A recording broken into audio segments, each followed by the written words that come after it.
Hello and thanks for joining me. As you can see, I'm in the workshop and I'm actually just fitting some new tyres on the Scrambler.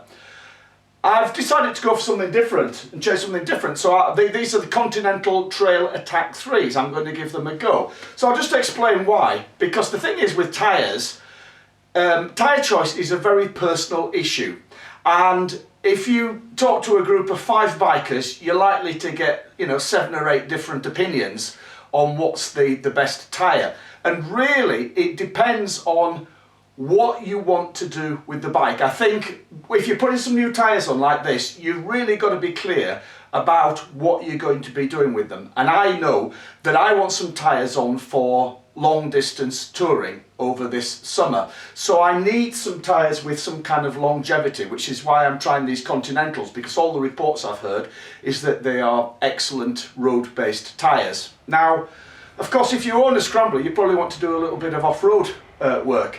But what I've found is, and I've used over the years, I've used a whole range of different tyres.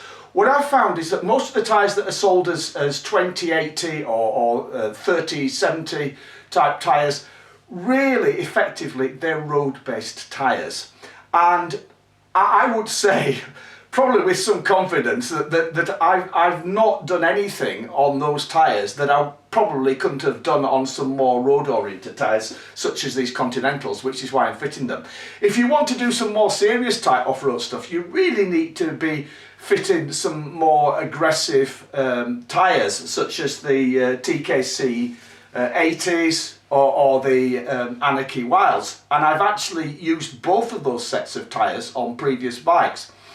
They are both very capable tyres off-road, and also I was surprised to find that both of those tyres had very good road handling as well. I did some touring through Utah, where I was doing quite a bit of off-road work, and on the road work, on some cold conditions, wet conditions, I was on the Anakee Wilds then, very confident handling. But, and this is the big but, with any of those tyres, you don't get good mileage out of them.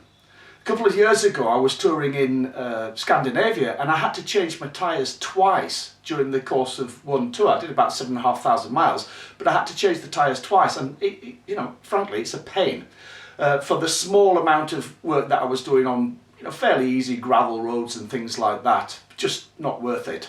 So I'm going to fit these onto the bike and I'll report back how I get on with them, what I think of them. So, thanks for watching.